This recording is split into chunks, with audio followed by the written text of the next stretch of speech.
नमस्कार, आकाशवाणी देहरादून से प्रस्तुत है प्रादेशिक समाचार।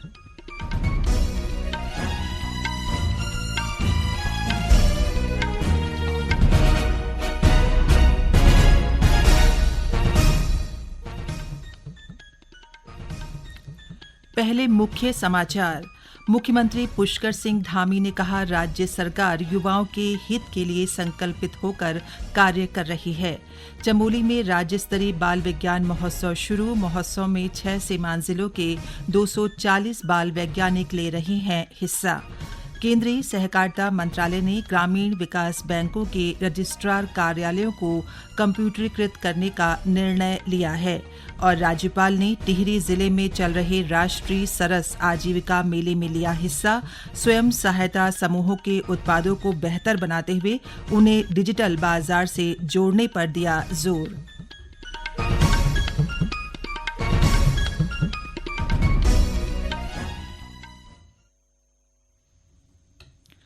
समाचारों के साथ मैं पंकज सनवाल खुलबे। अब समाचार विस्तार से। मुख्यमंत्री पुष्कर सिंह धामी ने कहा है कि राज्य सरकार युवाओं के हित के लिए संकल्पित होकर कार्य कर रही है। उन्होंने कहा कि युवाओं को रोजगार देने की दिशा में प्रदेश में तेजी के साथ काम किया जा रहा है। देहरादून के परेड मैदान में उत्तराखंड युवा महोत्सव का शुभारंभ करते हुए मुख्यमंत्री ने कहा कि प्रदेश सरकार का लक्ष्य युवाओं को रोजगार और स्वरोजगार से जोड़कर स्वावलंबन की ओर ले जाना है।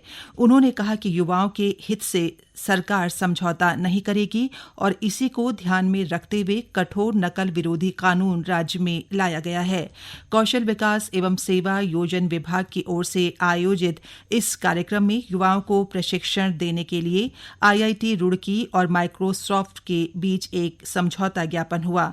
इस मौके पर मुख्यमंत्री ने रोजगार प्रयाग पोर्टल को भी लॉन्च किया। मुख्यमंत्री ने कहा कि इस पोर्टल के माध्यम से युवाओं को न सिर्फ रोजगार की जानकारी मिलेगी बल्कि इसी पोर्टल में विभिन्न विभागों में आउटसोर्स के जरिए खाली पड़े पदों की जानकारी भी मिल सकेगी। आज बड़े हर्ष का विषय है कि यहाँ पर अनेक नए पोर्टल भी लॉन्च किए गए हैं रोजगार के लिए। रोजगार प्रयाग पोर्टल और यूके स्वावलंबन ऐप लॉन्च किया गया है। रोजगार प्रयाग पोर्टल से जहां विभिन्न सरकारी विभागों में आउटसोर्सिंग के माध्यम से जो भरे जाने वाले पद हैं, उन पदों की जानकारी एवं आवेदन करने की प्रक्रिया सरल होगी। वहीं इस पोर्टल से विभिन्न विभागों में आउटसोर्सिंग के जो पद हैं, उनकी सूचना भी आप सबको बहुत आसानी से मिल सकेगी। आज जहां इंफॉर्मेशन टेक्नोलॉजी का युग है, वहीं साइंस एंड टेक्नोलॉजी का भी युग है। ऐसे समय में यह पोर्टल निश्चित रूप से एक मील का पत्थर साबित होगा और आप सबके भावी जीवन के लिए, आने वाले समय के लिए भी बहुत सहायक सिद्ध होगा। उत्तराखंड युवा महोत्सव के दौरान युवाओं को नियुक्ति पत्र भी वितरित किए गए। चमोली में आज राज्य स्तरीय बाल विज्ञान महोत्सव शुरू हो गया है। प्रदेश भर में वैज्ञानिक गतिविधियों को बढ़ावा देने के उद्देश्य से इस 2 दिवसीय कार्यक्रम का आयोजन किया जा रहा है। मुख्यमंत्री पुष्कर सिंह धामी ने बाल विज्ञान महोत्सव के शुभारंभ कार्यक्रम को वीडियो मैसेज के जरिए संबोधित किया। उन्होंने कहा कि बाल विज्ञान महोत्सव सभी प्रकार की समस्याओं का वैज्ञानिक समाधान ढूंढने का बेहतरीन अवसर है। उन्होंने बाल वैज्ञानिकों से इस अवसर का लाभ उठाने और नई वैज्ञानिक चेतना के संचार के साथ बढ़ने की अपील की। गौरतलब है कि उत्तराखंड राज्य विज्ञान एवं प्रौद्योगिकी परिषद देहरादून की ओर से आयोजित इस महोत्सव में कुल 5 प्रतियोगिताओं का आयोजन किया जाएगा, जिसमें पोस्टर प्रदर्शनी, विज्ञान प्रश्नोत्तरी, कविता पाठन, कविता पाठक अंग्रेजी भाषा और विज्ञान ड्रामा प्रतियोगिता आयोजित की गई हैं। ये सभी प्रतियोगिताएं जूनियर और सीनियर वर्ग के लिए अलग अलग आयोजित की जा रही हैं। बाल विज्ञान महोत्सव में उत्तरकाशी, बागेश्वर, पिथौरागढ़, चंपावत, रुद्रप्रयाग और चमोली के 240 बाल वैज्ञानिक हिस्सा ले रहे हैं। राष्ट्रपति द्रौपदी मुर्मू ने मानवता की खुशहाली और जलवायु परिवर्तन के कारण पैदा चुनौतियों से तेजी से निपटने के लिए उपयुक्त खाद्य प्रणाली बनाने पर जोर दिया है। राष्ट्रपति ने आज नई दिल्ली में न्यायोचित और उपयुक्त कृषि खाद्य प्रणाली की ओर शोध और उसके प्रभाव विषय पर एक कार्यक्रम का उद्घाटन किया। इस अवसर पर केंद्रीय कृषि और किसान कल्याण मंत्री नरेंद्र सिंह तोमर ने कहा कि सरकार ने छोटे और सीमांत किसानों के कल्याण के लिए लिए पिछले कुछ वर्षों में कई कदम उठाए हैं। इसके परिणाम स्वरूप खाद्य उत्पादन में महत्वपूर्ण वृद्धि देखने को मिली है। पौड़ी गढ़वाल में लक्ष्मौली और मलेथा के बीच ऋषिकेश कर्णप्रयाग रेल लाइन की 3 किलोमीटर लंबी सुरंग के निर्माण का एक महत्वपूर्ण चरण पूरा हो गया है। ऋषिकेश कर्णप्रयाग रेलवे लाइन की इस 3 किलोमीटर लंबी सुरंग के निर्माण पर रेल विकास निगम लिमिटेड के मुख्य परियोजना प्रबंधक SK यादव ने बताया कि इसे पूरा करने में लगभग 1.5 साल का समय लगा है। गौरतलब है कि ऋषिकेश कर्णप्रयाग रेल परियोजना 125 किलोमीटर लंबी है, जिसका 105 किलोमीटर का हिस्सा सुरंगों के अंदर होगा। आकाशवाणी का समाचार सेवा प्रभाग अपने साप्ताहिक लाइव फोन इन कार्यक्रम पब्लिक स्पीक में आज रात 9:30 बजे डेंगू बुखार कारण, लक्षण और निवारक उपाय पर विशेष चर्चा प्रसारित करेगा। चर्चा में नई दिल्ली के अखिल भारतीय आयुर्विज्ञान संस्थान एम्स में मेडिसिन विभाग के डॉ पीयूष रंजन भाग लेंगे। ये कार्यक्रम FM गोल्ड चैनल और अतिरिक्त मीटरों पर सुना जा सकता है।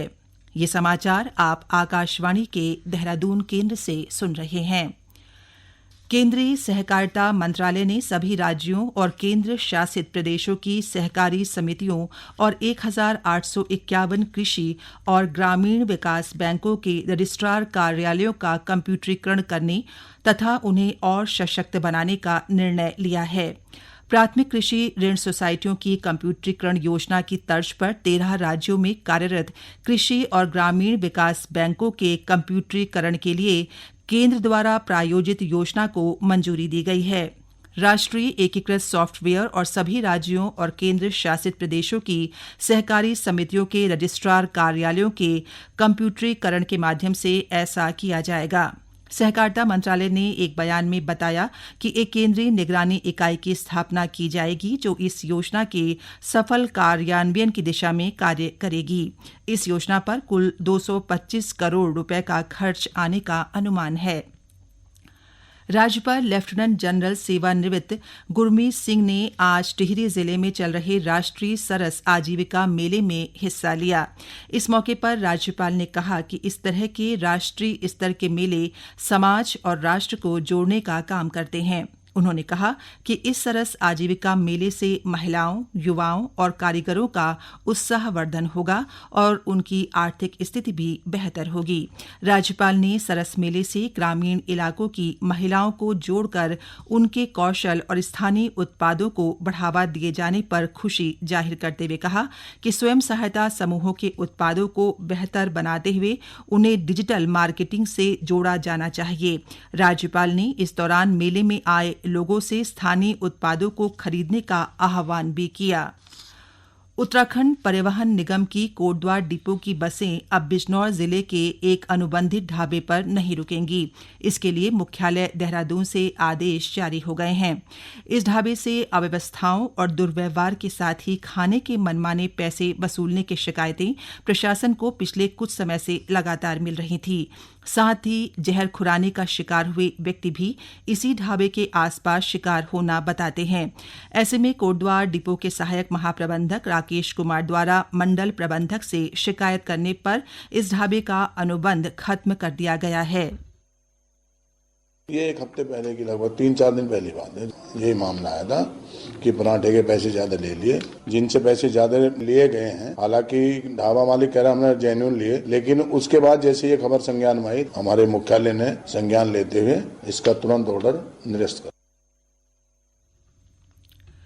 बस चालक पंकज कुमार रवि ने विभाग के इस कदम की प्रशंसा की है। उन्होंने कहा कि इस कदम से यात्रियों के पैसे बर्बाद होने से बचेंगे। अनुबंधित ढाबा है, वहाँ के ढाबा स्वामी स्वयं इतने भ्रष्ट हैं कि यात्रियों के साथ बदतमीजी करते हैं और चालक और परिचालक के साथ भी अभद्र व्यवहार करते हैं। एक चाय अगर 10 रुपए की है तो उसको 20 रुपया लिया जाता है। जनता को इसका बहुत बड़ा फायदा मिला है।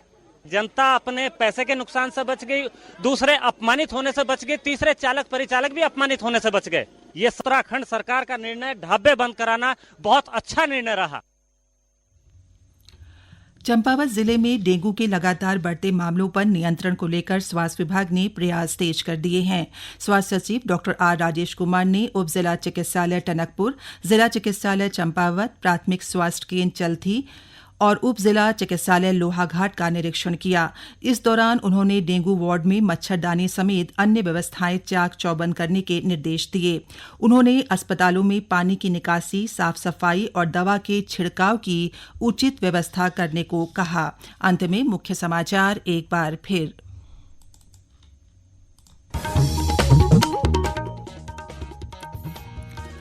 मुख्यमंत्री पुष्कर सिंह धामी ने कहा, राज्य सरकार युवाओं के हित के लिए संकल्पित होकर कार्य कर रही है। चमोली में राज्य स्तरीय बाल विज्ञान महोत्सव शुरू। महोत्सव में 6 सीमांत जिलों के 240 बाल वैज्ञानिक ले रहे हैं हिस्सा। केंद्रीय सहकारिता मंत्रालय ने ग्रामीण विकास बैंकों के रजिस्ट्रार कार्यालयों को कंप्यूटरीकृत करने का निर्णय लिया है। और राज्यपाल ने टिहरी जिले में चल रहे राष्ट्रीय सरस आजीविका मेले में लिया हिस्सा। स्वयं सहायता समूहों के उत्पादों को बेहतर बनाते हुए उन्हें डिजिटल बाजार से जोड़ने पर दिया जोर। इसके साथ ही प्रादेशिक समाचार का ये बुलेटिन समाप्त हुआ। नमस्कार।